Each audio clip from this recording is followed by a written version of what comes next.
With the changing environment, we rely more and more on our home networks and our Wi-Fi connections for school, for work, and for entertainment. Today I want to do something a little different and talk about the basics of networking, what each item does, and cover ways that you can expand your network. If you're new to networking and you want to learn more about the basics and how to get the best from it, then stick around for the rest of this video. And if you haven't already done so, then please subscribe and click that notifications icon so you'll be notified of new content. Before we start, this video is intended to cover the basics as well as some general suggestions on how to enhance your network. If you're already comfortable with the basic components and understand how they work, then feel free to jump ahead to the different topics as I've added some chapters to make it easy to move ahead. So with that, let's get started with an overview of the basic network and see what role each device plays, as well as to see how it all ties together.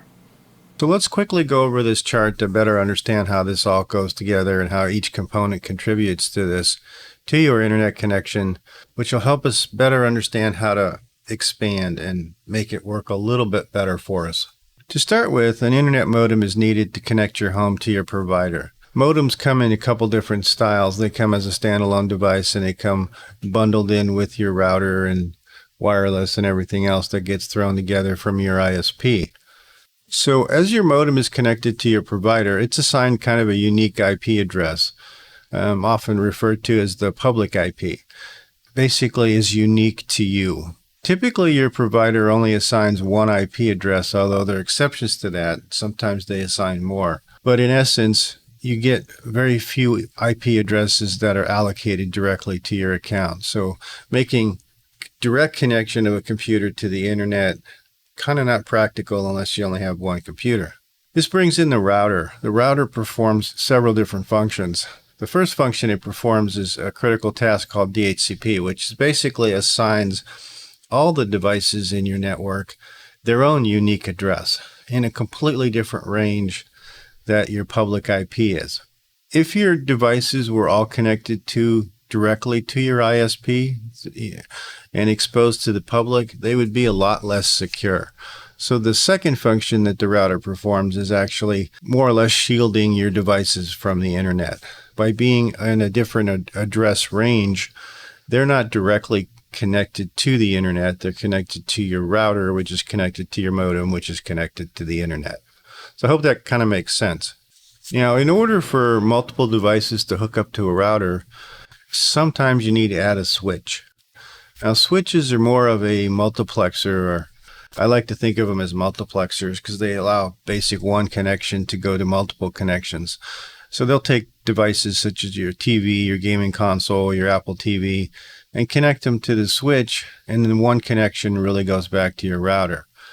So if we look at the chart here, you can see that I've got a switch in every room, and I've got basically there's one wire going from each room going back to the main router, which allows me to put multiple devices into each room. So I can just simply plug in devices into my switch, and they in turn get connected to the internet via the router.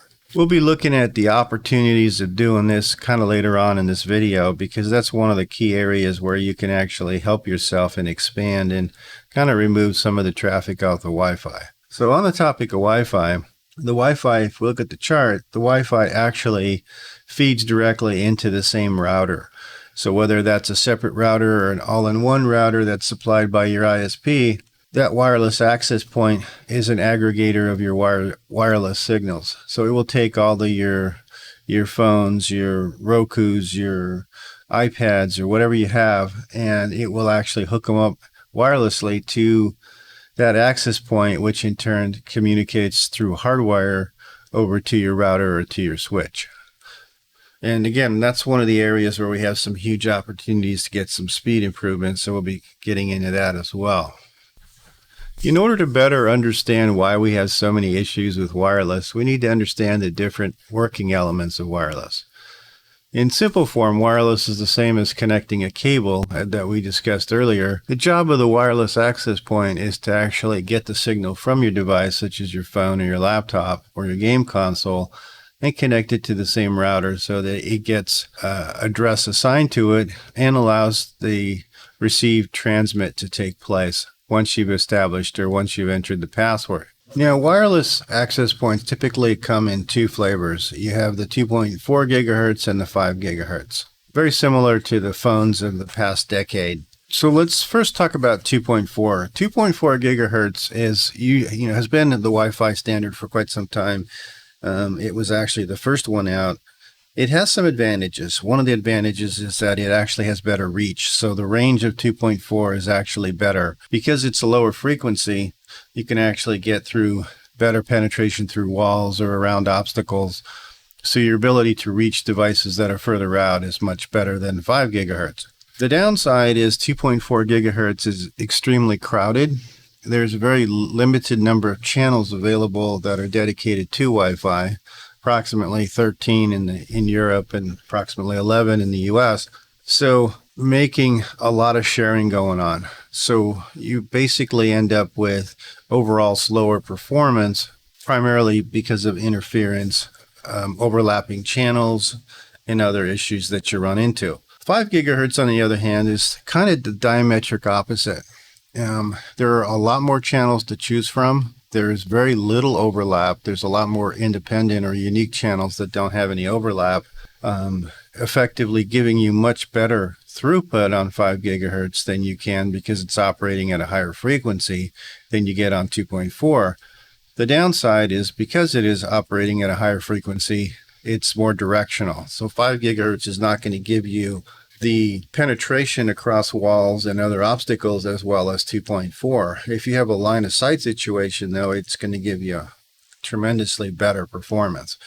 So this will be helpful in determining what to use and how we can maximize our Wi-Fi performance over the home as we get more into kind of troubleshooting our Wi-Fi. So I've run into a lot of people out there that pay for a certain speed in their internet, for example, 100 or 200 meg connection, and are complaining about performance. They're complaining about wireless speeds.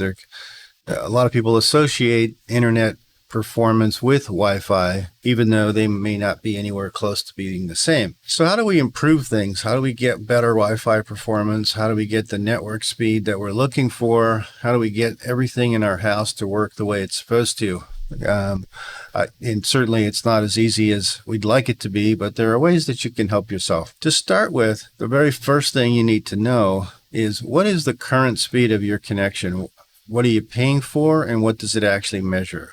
And these are critical numbers to establish because that tells us what our target is. If we know what the target speed is, we can determine quickly if the rest of our house is doing what it's supposed to do. So for example, if you're paying for a 200 meg connection and a 20 meg upload, you need to make sure you're getting that speed. If you're not getting that speed from your provider, then troubleshooting inside your house isn't going to help you. The best way to do this is to get a laptop that's hardwired, connected directly to your router, and to run a speed test. You can go to speedtest.net, for example, or any benchmarking site of your choice, and actually run the speed test. And you should be within a few percent of what you're paying for. The cable companies like to tell you that they have a 30% allocation. I like to think of it closer to about 10%. So you should be, at least in the non-peak days, peak time of the day, you should be getting really close to what you're paying for. So once you do that, now at least we know what our target is and we understand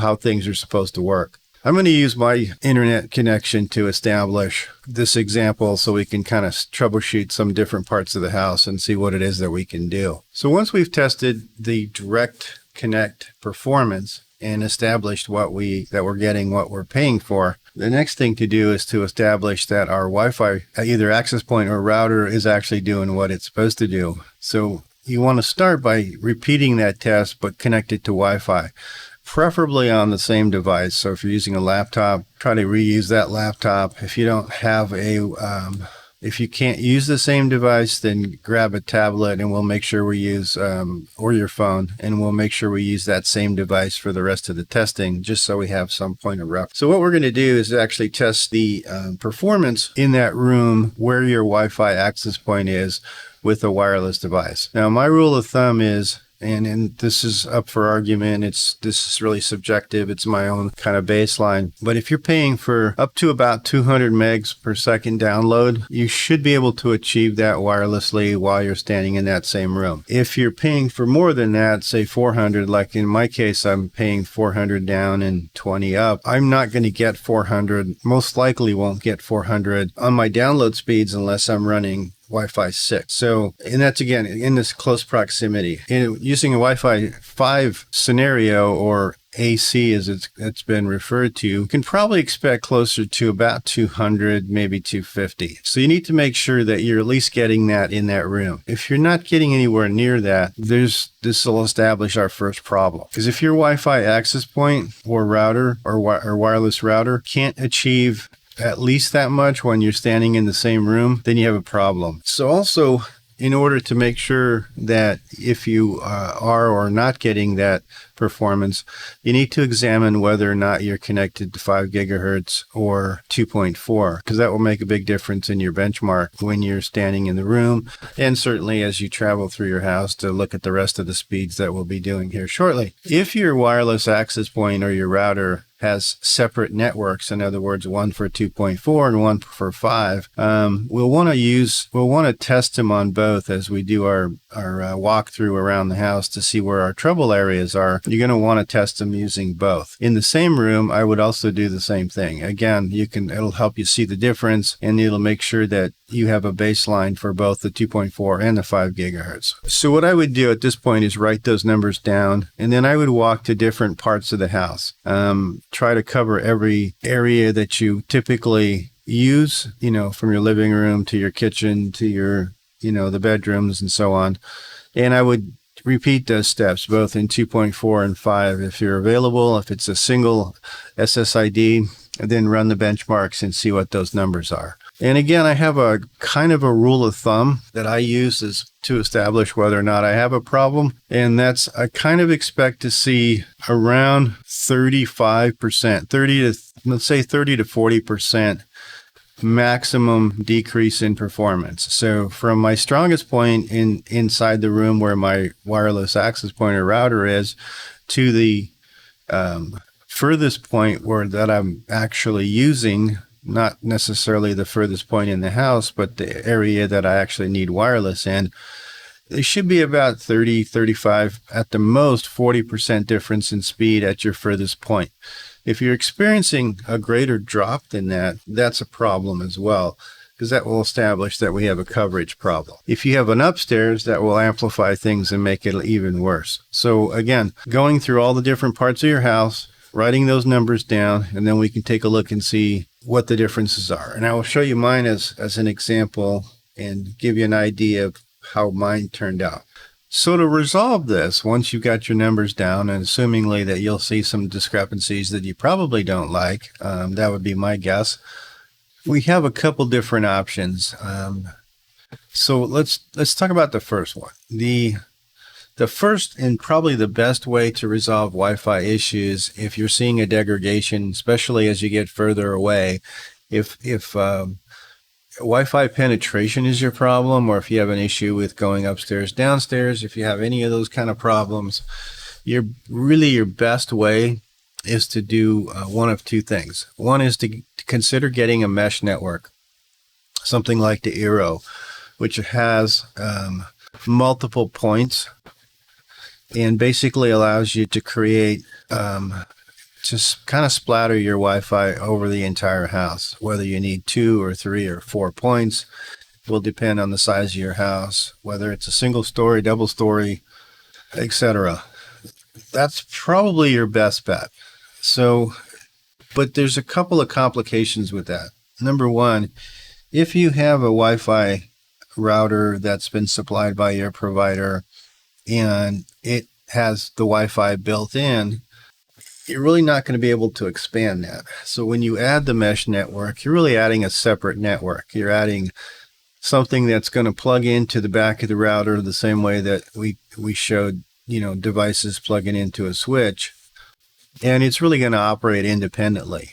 So my suggestion is, if you do end up going with a mesh router to really fully expand your wireless network, that you call your cable company and have them disable the internal Wi-Fi that's on your box, because you don't need it. As a matter of fact, it'll make things more confusing, because with devices like Eero, you can also implement filtering and security features that you don't get from your cable provider's Wi-Fi, because they're usually pretty lousy. So if you opt to do that, it's going to cost you a little bit more money in terms of buying a device like the Eero. But if you've got a large house and you need coverage, it's really the best way it's one of the best ways to go. The second way that you can solve the problem is to actually create a second network. So going back to our earlier discussion about being able to plug anything I want into a switch, if I have a hard cable running, say, from my router to my furthest bedroom, I could actually create and plug in a separate Wi-Fi network in that room, which would allow me to basically use that hardwire as the path going back to my router. But in essence, you'd be setting up a separate Wi-Fi network in your house. Now, there's pros and cons to that, and I have it here so I can kind of give you a better illustration. The pros is that you can actually segregate things. One of the problems you run into with Wi-Fi is there's so many devices using it. You got IoT devices, you got phones, you got tablets, you got laptops, you got Rokus, Apple TVs, consoles, etc. So the more you can break off onto hardwire, the better. If you're not willing to do that, the more you break off onto separate networks, it also helps, because it helps take some of that congestion away. So if you are experiencing issues with range or upstairs, downstairs, you can actually create a separate Wi-Fi network and actually dedicate devices to it. So for example, let's say I have a separate wireless network upstairs. What I can do is take certain devices, let's say my smart TV and all of my lighting and my iPad and whatever else I use primarily upstairs, and I can attach those to that Wi-Fi, basically taking the traffic off the downstairs Wi-Fi. Now, the downside is roaming. So if you're hooked into one network and you go from, say, upstairs to downstairs, most likely you're not going to switch over. So it's not going to switch. It's not going to go to the strongest point like it would with something like an Eero. So you got to keep that in mind. This is really more ideally suited for things like segregation. So there's a lot of devices in the home that don't move around. So if I look at, all of my smart TVs, if I look at my IoT devices, if I look at my gaming consoles, if I look at my Rokus, my Apple TVs, if I look at all those devices, they typically don't move. So I can really choose what network to assign these in and not really have any problem.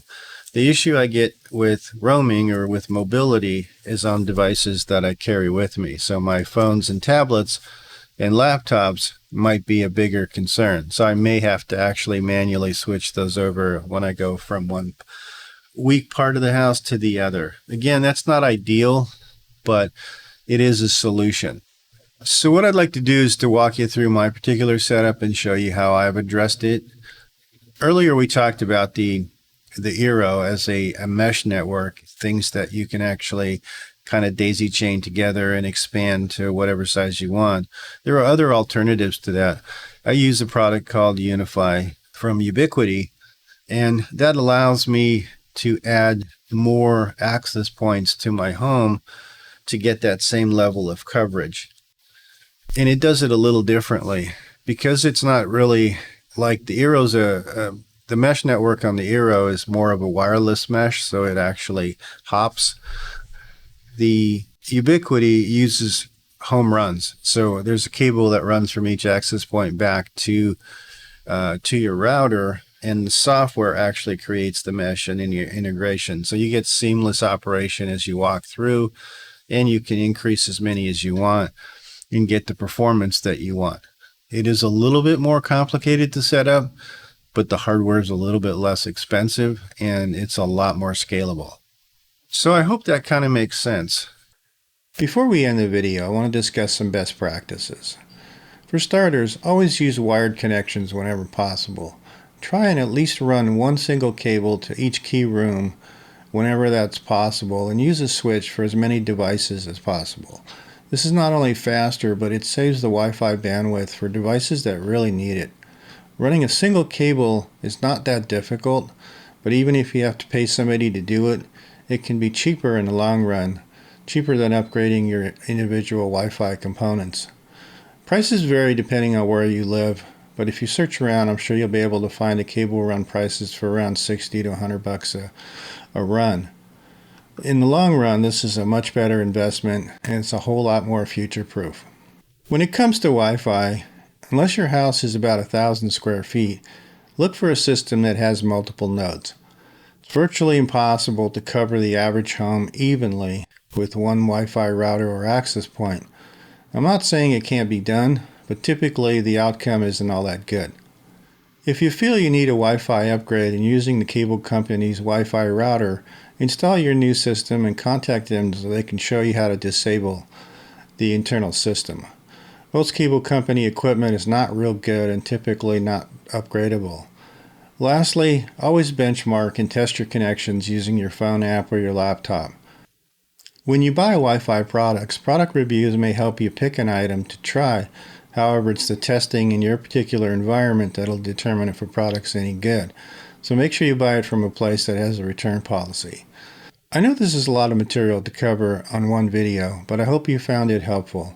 And if you want to see more of these type of videos or you want a deeper dive into any one topic, please post it in comments. If you haven't already done so, then please subscribe and click that notifications icon so you'll be notified of any new content. Thanks again for watching, and I will see you on the next video.